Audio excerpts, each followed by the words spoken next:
Hey friends, it's Bryn Brown here with your daily dose of mountain living. It's our backyard. Hey, okay, so today, what I want to talk to you guys about is definition versus openness in your chart, and specifically how to have access to all of the energy in the chart, because you have everything available to you all the time.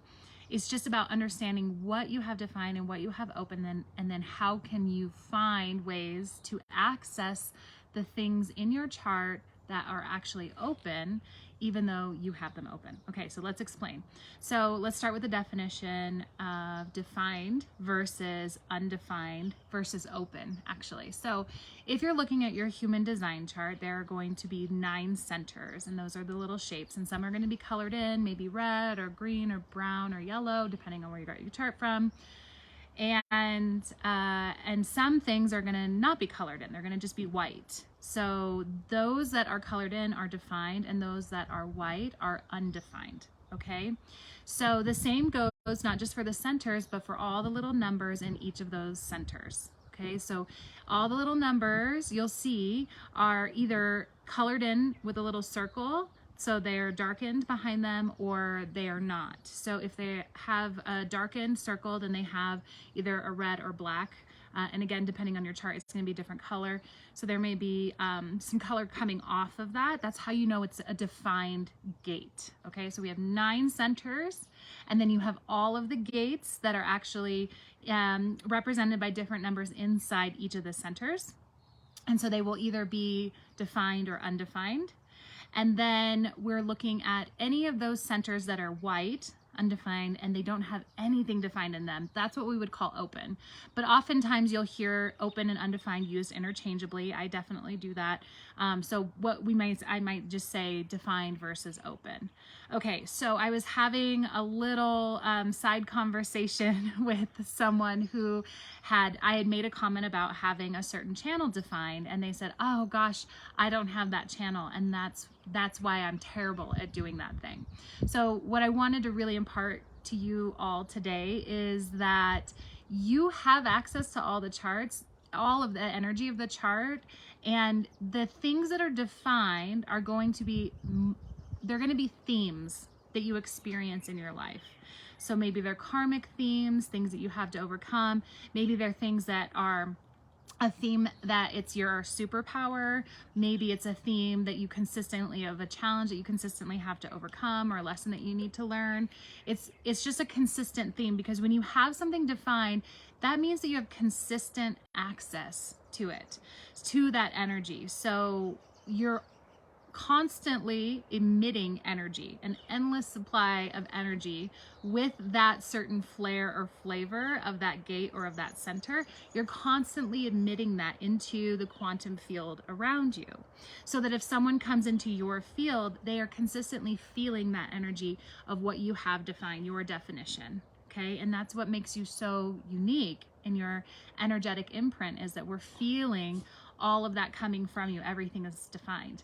Where you're open, you're receiving. So you're receiving energy at all times. It doesn't matter if you're laying on the beach and someone walks past you, or if you pass by, somebody in the grocery store, you're standing in line with them somewhere.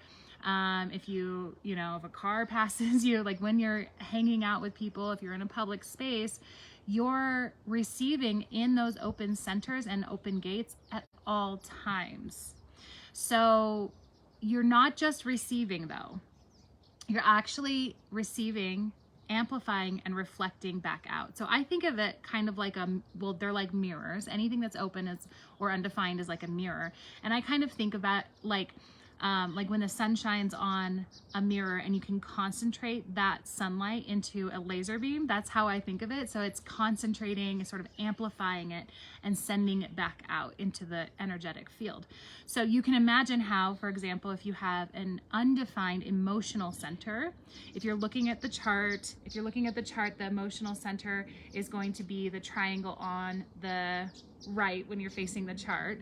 I don't know if this is mirrored or not, so if I'm showing you the right way with my hands, but if you're looking at it, the triangle on the right, your emotional solar plexus, if that is undefined, if it's white and not colored in, and someone who has that defined enters your energetic field, you're going to feel their emotions, amplify them, and send them back out. So you can imagine how that changes the dynamic. But really what I wanted to talk about is more than just that. It's how can you access these parts of you that are undefined or open. So when so let's say if you're looking at your chart and you don't have a sacral. The sacral is a perfect example of this. So the sacral is a square, it's the second box up. This is where consistent, sustainable life force energy comes from. I liken it to having a bigger gas tank or a smaller gas tank. If you're a generator type, you have that sacral center defined and you have a bigger gas tank. It just means that you can go further, you can do more without stopping for gas, without stopping to refuel, without stopping to rest, essentially. That doesn't mean that you can't run out of gas, okay, on the road. You absolutely can. The big question or the lesson here with the sacral is really knowing when enough is enough, whether you have it defined or undefined. So if you are a non-sacral being and you don't have that defined, meaning you're a manifestor, a projector, or a reflector, then you have a smaller gas tank. You just have to rest a little bit more. You need to refuel a little bit more frequently than a generator type does. Now, that doesn't mean you don't have any energy, and that doesn't mean you can't tap into someone else's sacral center. Excuse me. So I use this a lot. My daughter's a generator. On Fridays, our Fridays are for adventuring, but oftentimes I find myself cleaning house because I have this extra surge of energy when my daughter is home because she has a sacral center defined and mine is undefined. So I'm receiving, amplifying, and reflecting it back out into the quantum field, and so I'm feeling that energy. So if we go back to the story of this person I was interacting with, and she had said, gosh, I don't have that channel. That must be why I'm so bad at this. We were talking about the storyteller channel, the 1156, going from the ajna to the throat. And I have that. So I tell stories. I'm long-winded. It's experiential lessons that I love to share. And it's a really beautiful gift that I have, but that doesn't mean I didn't have to learn how to wait for the right timing or learn how to present my stories. It's something that I have honed over time. Now, for someone who does not have that defined, who feels like they're not a great storyteller, it can simply be a matter of getting into someone else's energetic field that has the definition that you're looking for. So if you are a non-sacral type, for example, and you're having a really hard time getting motivated to get any work done, packing up and working from a coffee shop or a public place can be really helpful because you're now tapping into the sacral energy of everyone around you that's simply passing by. It's unlimited, guys. It's unlimited. So you can go out there and tap into it and ride on that sacral energy to get what you need to get done.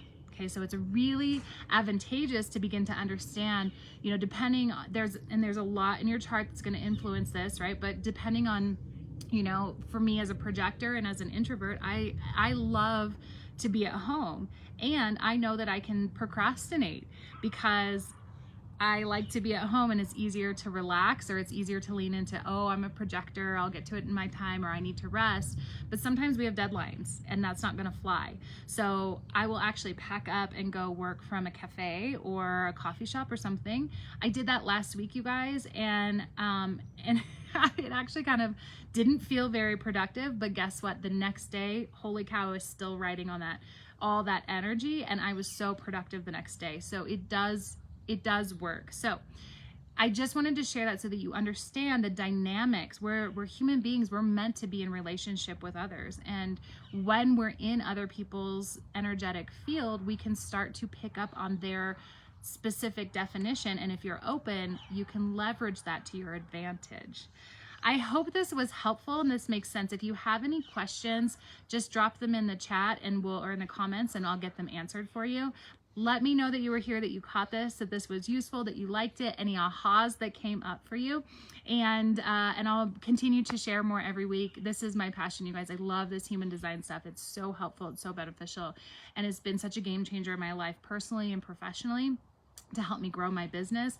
So I just want to give you these little nuggets anytime I have the opportunity, just so that you can learn from it as well, and you can grow your business, and you can have the freedom and all of the wonderful things that you're dreaming of. So sending you so much love. I'm so grateful for each and every one of you. Have a wonderful day, you guys. I'll see you soon.